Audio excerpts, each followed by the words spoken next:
Welcome back, ladies and gentlemen. Episode 107 of Survival Fitted. Chilling here with your boy Joe Williams and the very boring and dull Ian Pierno, but it's all good because we have a very special guest in the building. Would you like to take the floor and introduce yourself? What's up, good people? My name is Browne Andrews. Yeah, man, happy to be here. Love the sport, and yeah, let's make it happen. Yeah. All right. If he's not going to give himself his flowers, I'll give it to him real quick. If you guys don't know who Browne is, which low key, like Browne, before, like probably like 30 minutes before we hopped on this, I was like, I know Browne, but like, I'm just going to like Google Browne real quick and like, you know, see what's already out there. There's not a whole lot, which is crazy because you're running shit right now. So for those that don't know, Browne stylist Devin Booker and D'Angelo Russell currently in the NBA, which were like 1A and 1B for like the LeagueFits MVP picks last year. So it's safe to say that you're running shit. And so yeah, you styled both of those guys, and they were arguably the two best dressed guys in the league last year, and they dress nothing alike. So what's the secret sauce? What are you doing differently than the rest of these stylists with multiple clients? You know what, man? It really comes down to human beings, right? For sure. Those are two very different dudes, you know, very close in relationship, but two very different cats all around. And I think that, you know, in regards to what I do, I'm all about, you know, relationships and having a real connection with another person. And when you know who that person is, you know how to support them in becoming their best version. So with both cats, you know, they both got different sauces and flavors that they bring into the gumbo, if you will, you know. So yeah, that's my, I guess, my answer, so to speak. So how do those guys differ in regards of like to their approach to fashion? Because they're both like highly touted in the world of LeagueFits. Yeah, what are the ingredients in their respective gumbos? Okay. So you know, first and foremost, in terms of differ, you know, I always say that every business relationship, or if I'm styling or doing image and helping someone, you know, with the branding and what have you, it's all about, you know, the collaboration.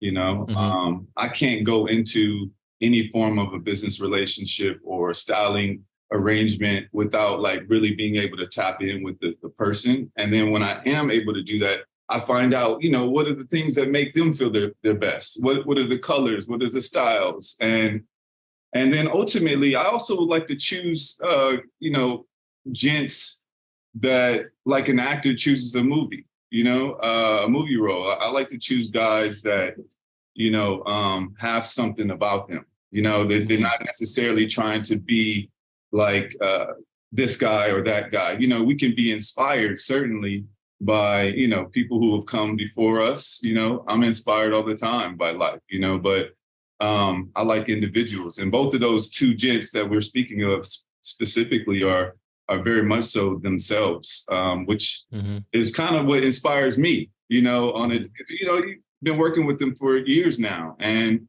if someone didn't have that funkiness, that little, you know, je ne sais quoi about them, then it would get, you know, stale. And so, you know, Book is kind of the old school cat, you know, old soul, you know, comes from a family that has nurtured and loved him so well. And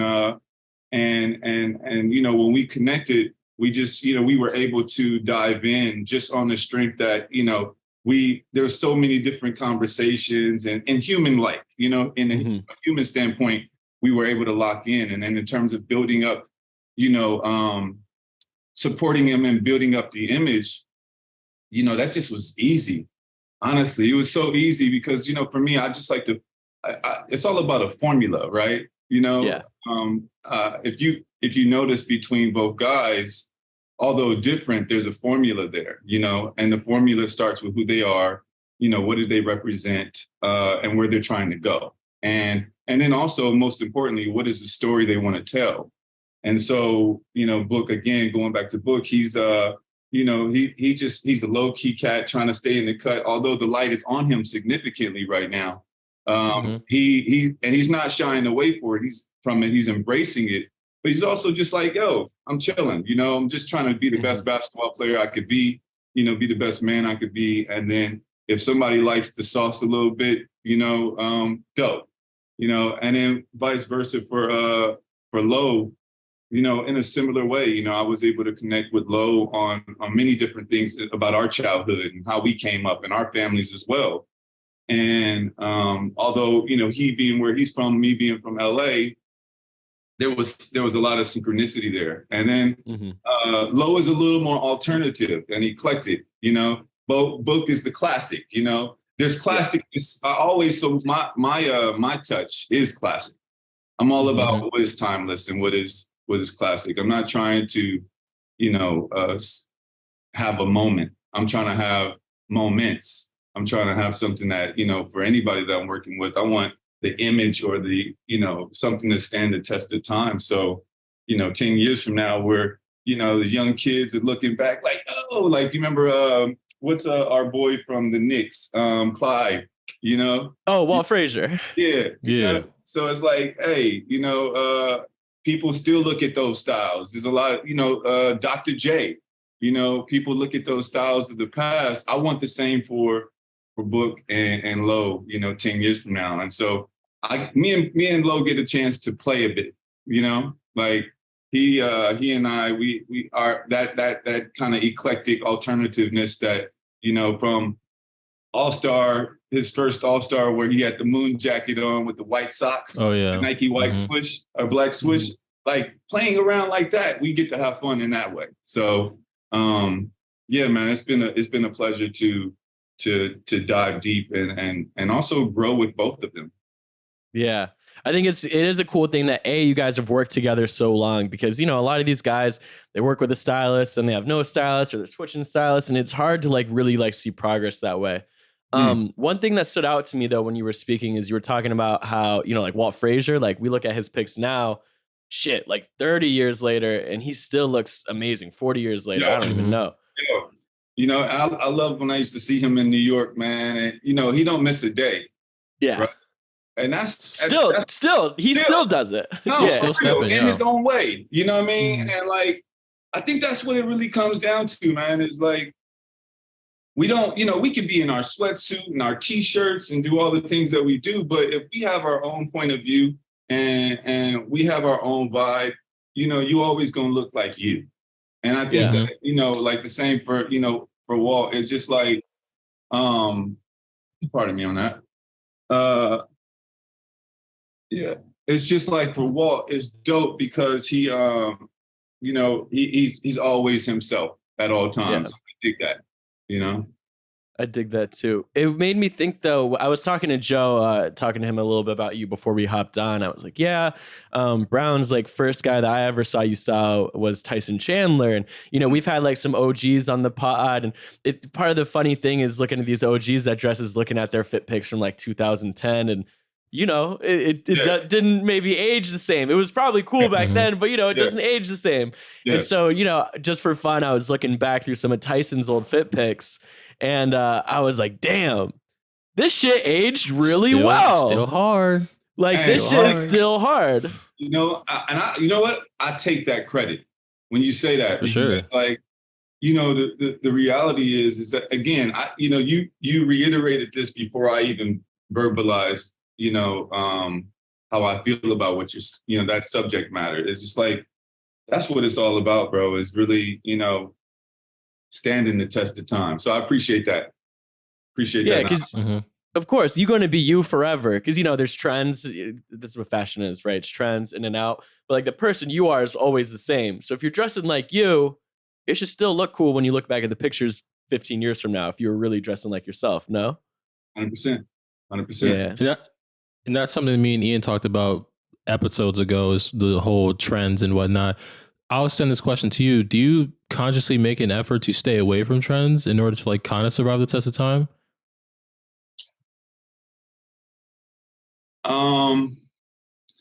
You know what? You know, when you're in the business of fashion, you got to be aware of it, right? I think that it's not necessarily about staying away from. It's more so being aware, embracing it, and recognizing per each person what you can take from the trend.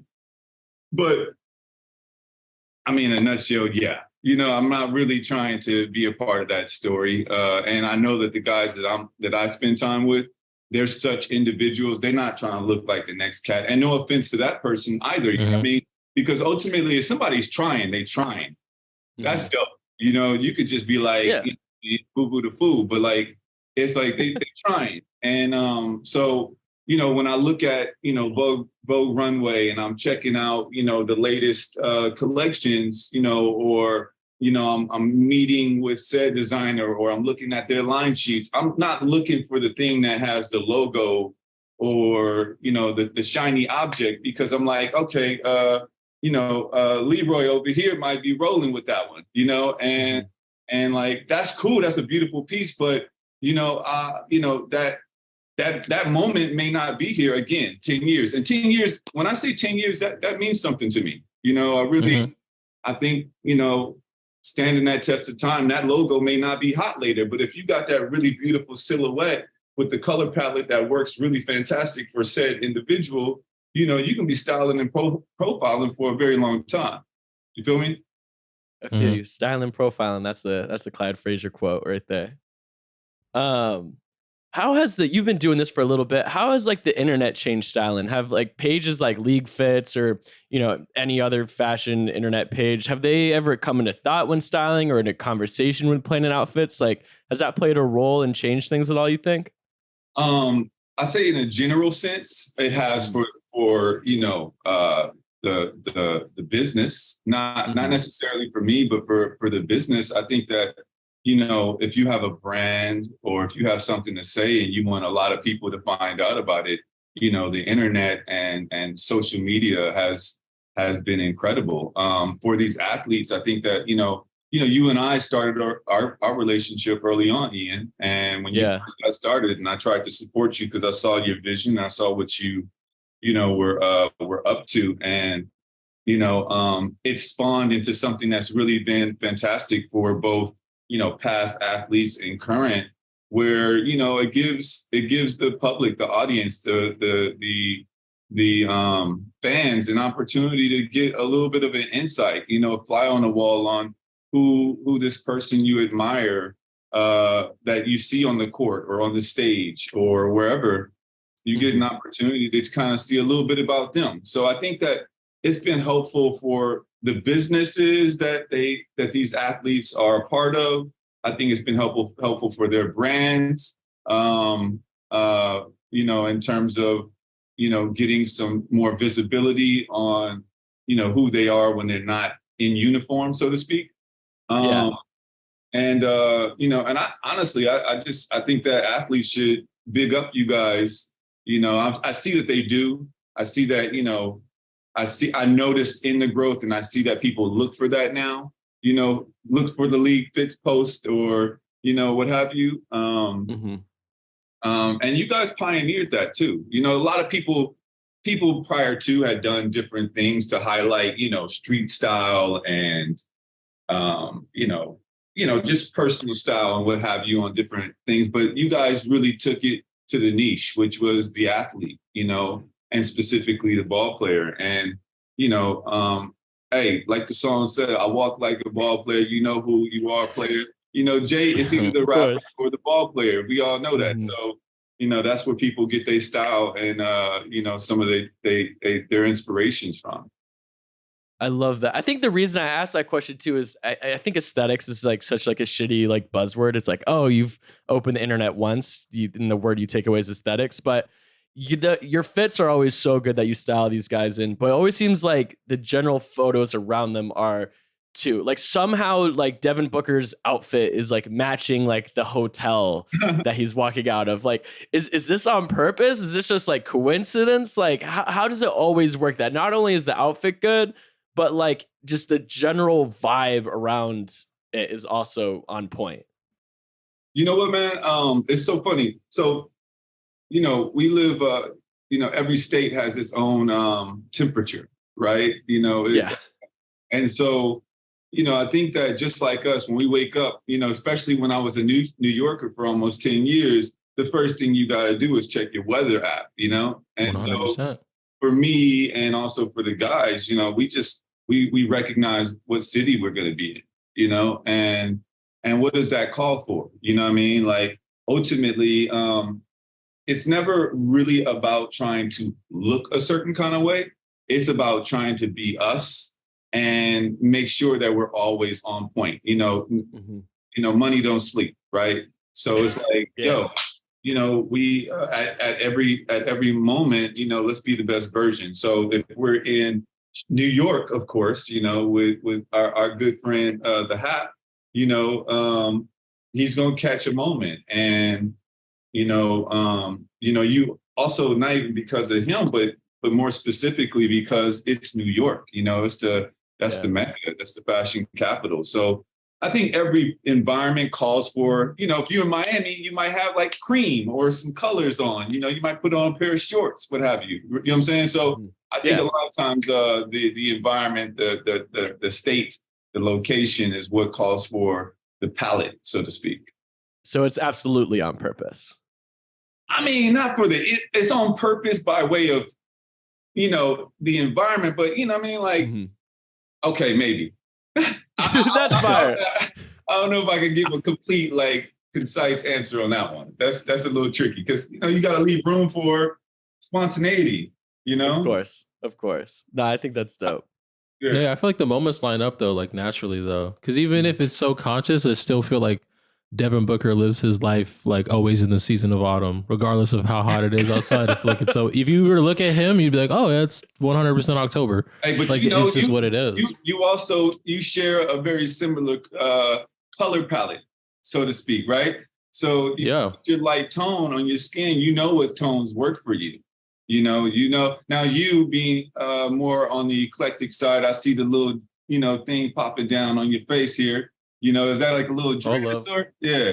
Yeah, I got dreadlocks. Hold up, Browne. I'm gonna stop you real quick. I'm gonna stop both you real quick. Joe didn't want me to bring this up, but a few months ago, we had the privilege of chopping up with D Wade on the pod. And before we were hopping on the pod, Joe had his Doc Martens on, the swag, right? My flooded pants, what I'm saying? Yeah. And D Wade looks at Joe and he's like, man, you got a little D-Lo swag to you. Yeah. That's funny. Joe's never smiled so big as in his entire, I've known Joe for 2 years. I've never seen Joe smile so big. Yeah. No, I was about to say the same thing. Look, they have their own thing, but Joe has that eclectic, right? That alternative for sure, yeah. Undertone. He there's a little Caribbean in there as well, Puerto Rican. Come on now. And so yeah, man, I think we all look in the mirror and have been able to peep okay, this, I actually look, I feel it's not even about how I feel great right now. And so we know the colors that work. And I think that when you get that, that's a superpower that that not many people can take away from you. And then when you bridge that with knowing exactly who you are as a man or woman, you become unstoppable, I think. I like that. Deep. Love that. Was that too deep? Hell no. That's how it is supposed to be. Come on now. Okay. Talk to me. Yeah. So rewinding it back, I think maybe, and you correct me if I'm wrong, but I think maybe a tipping point where a lot of people started to recognize, Book and D-Lo as these fashion superstars. At least when I first really did was the Slam cover. It was Devin Booker, D'Angelo Russell, and Karl Anthony Towns. They wore the throwback jerseys, but they were wearing outfits, and you styled that whole thing. What was that experience like? Do you have any stories from set that you remember from that day? You know what, man? That was a fun day. It was a fun day for a lot of different reasons, man. I had relationships. I don't know how long I had been working with Book and Lo at that time, or if I was consistently working with either of them. I can't remember because it's been a minute. But to have the three of us in that environment, just the banter, seeing the exchange between the three of them, Kat, and them coming up through the draft and being a part of the CAA family. We had the OG Jess in there who basically oversees all the gents' careers, and it was a cool time for me, man, because I've always seen slam. I always looked at the magazine. I was a hooper once, when I was a young buck, and then when I got to a certain level in my life, I recognized I was like, all right, do you want to spend your time being a hooper, or do you want to be an artist? And I chose being an artist. And but I always paid attention to ball. Like, that's one of my first loves. So, being on set for a slam cover and supporting, these three young Black men who, if you go back to my post back then, it was a passionate post because, I thought it was a special moment, and I was glad that I was able to be a part of it. Of course, got a chance to meet you and just the overall vibe, man. It was just cool. I enjoyed it, and it was definitely something that I'll remember. It'd be like one of those things, like, yo, back then, this is what your grandfather used to do. You know what I mean? That's fire. Yeah. Mm-hmm. So, who had the best fit on the cover? Who had the best throwback jersey fit? I mean, it's hard to say. Like, No. You're gonna pick. Moment, you're man. gonna pick. You're gonna pick. Well, look, I have to say this to you as a disclaimer. Okay, my disclaimer was that I was given very specific instructions as to how it needs to look. Right, so I didn't really get a chance to put my full thing on it. You know what I mean? Like, I really wanted to, and it still came out wonderful.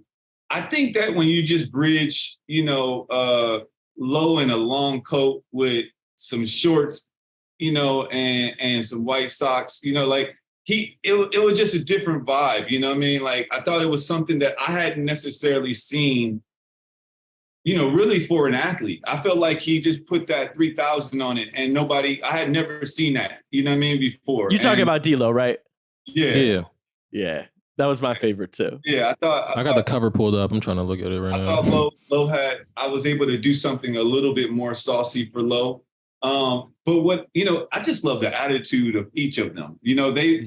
All three of them embody their vibe. Like, you guys, the audience didn't know this, but, we stay consistent for Book with wearing Dickies and the Carhartts of the world. You know what I mean? Like, he's a uniform guy through and through. So, like, the fact that I cut up some Dickies that day, and we sliced it, at the right spot so that the proportion gave the necessary amount of sock to, and then one of my homeboys, Flavio, owns this brand called Common Projects. And so we was able to, this is when, at the time, Common Projects was really, that was the only shoe that most people was wearing at the time if it wasn't Nike. Right.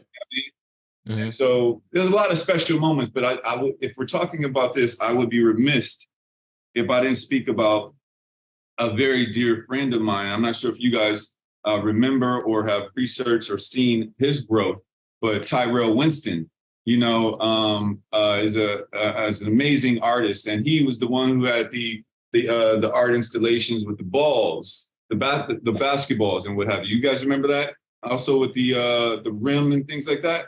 Oh yeah. I remember seeing. Ty, it was, Ty's, was, grown significantly, and is killing it. And so there was a lot of firsts and a lot of really great moments that I can, lean back on. But I was also really stoked to bring Ty in on that to kind of give, this editorial publication moment, a little bit more of a three-dimensional approach. And so it was dope, man. I appreciated you guys brought me in on that one. Yeah, that shit was so epic. Ironically, in the spirit of Halloween, that year, me and my homies dressed up as that cover for Halloween. I had Devin Booker's outfit. I had he wore a Charles Barkley jersey, right? Charles. Yeah, I wore a Chuck jersey out in downtown LA that year. That's what's up. Yeah. Before we head out, though, it was funny. Earlier, you used basketball and art in the same sentence, and you were like, I played basketball. I chose to be an artist. But I think the two worlds are like so similar. Like, if you watch Jamal Crawford play if you watch Devin Booker pull up in the mid-range, like, you can't tell me that's art.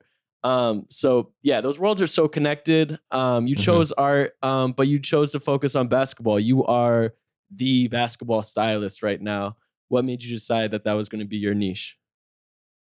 First and foremost, I couldn't agree with you more, man.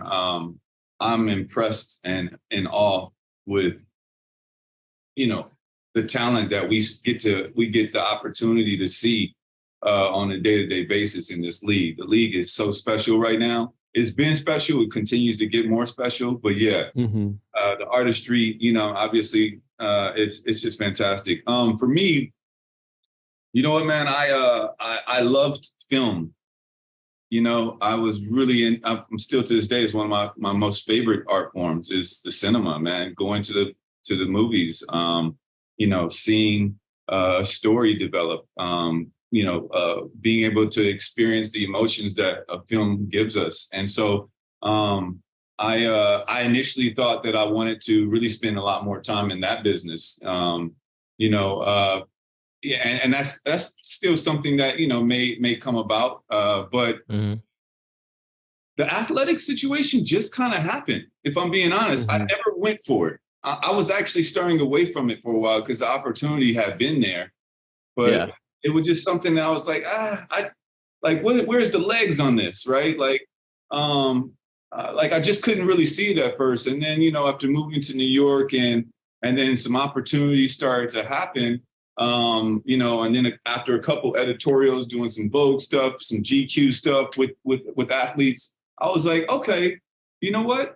This is actually something that I could really build on. Now, don't get me wrong. Even when that happened, I was still resistant. I was still kind of like, because I never really threw myself into it for quite some time, you know, and then, you know, again, it's all about the human experience. I was able to meet some people, you know, where I was like, you know what? I dig you, man. I could vibe with you. You know, we could actually do so. I could help you. I could support you in building something, you know, and that began to inspire me. And now where I'm at, you know, some 8 years later, it's just kind of like I have that same enthusiasm because now I'm thinking bigger. You know, before, you know, when you first start in this business, it's really about, you know, hey, I'm trying to have the cat that looks the dopest. You know what I mean? Like I'm trying to, you know, and I used to work with a lot of taller guys. So a lot of people may not know this, and some OGs and some who might, you know, there was a lot of, I had like 5 factories in New York, man, that I was making custom clothing because I wanted the steez to be so right. So, you know what I mean? I couldn't at the time, you know, our designers of the world weren't making double X's, 52s, 54, 56s. Size 14 and above, you know, so I had to do a lot of custom work, you know, shout out to Boswell, George Escobar, you know, Balenciaga was one of the first ones actually, by way of my homeboy, Marcus Paul. He really started to put that, Marcus used to work with Browne back in the day.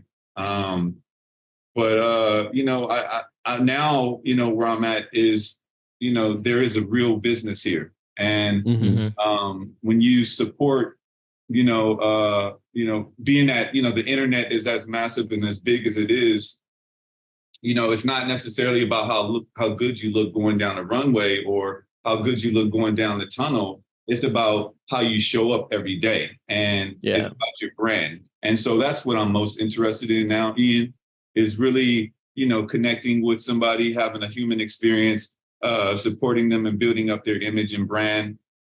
Through collaboration, you know, like I don't want to be the person that's just, you know, being a puppeteer for anybody. I want to have a relationship with somebody and collaborate and make something special. And then through that, you know, we can, you know, bring out our paint brushes and, you know, our fabric swatches. And then, you know, that's where the art comes in. And yeah, man, I love what I do. I feel very lucky, and I get to still be close to the game. You know, that was one of my first loves. So I feel pretty blessed.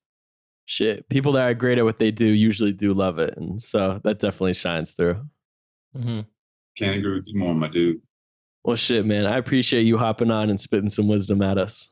Oh, bro, it was a pleasure. I thank you for having me. You know, we go back since your early days, and Shit, the first time we talked, I was at my mom's house. I remember. Word. Hey, That but was you know before I what? moved out here or anything. It don't matter where you at, what time of day it is, what season it is. If you are doing something special, people will know. And here we are, some years later, and we're having a conversation about, a really special platform that you built for these young fellas. And they got a lot to thank in you and vice versa, because it's an exchange, right? Yeah, there's no LeagueFits without dope ass basketball players, dope ass Exactly. photographers, cool stylists, It's an exchange. So, we're on this ecosystem trying to support each other and ultimately get to wherever's next. And so although you say thank you, I say thank you to you for, being a partner, my brother. Shit. Man, I love this man. episode. It's so sentimental, man. So many flowers been given out. This is dope. This is dope. This is, dude. Well, yo, Browne, I'll holler at you. I don't know if you know, I do a little coaching in the Venice Beach League during the summer, so I might need a stylist. I'll stack up my savings and holler at you. A little Yeah, look, like hoop in the Venice Beach League. We don't run no plays, no sets, just vibes. Yeah, what do you Just mean styling though? vibes. Like, cause I've retired from basketball, bro. I can't. No, style me. I'd be on the sideline. Oh, on the sideline. Mhm. I might have to holler at man. you. I done seen you. You don't need no stylist, bro. You already out there helping other people. A stylist don't need a stylist. Now, maybe if you go on set one day and you're like, hey, I need some vibes because, a photographer is gonna put the light on me, I might be able to give you a little sauce, but you got it under control, bro. That's Come on love, man. Shit, I appreciate you. I'll holler at you anyway. Yes. All right, peace, my boy. Amen. On the ground till my heart stop beating. Y'all little boys made me change my name.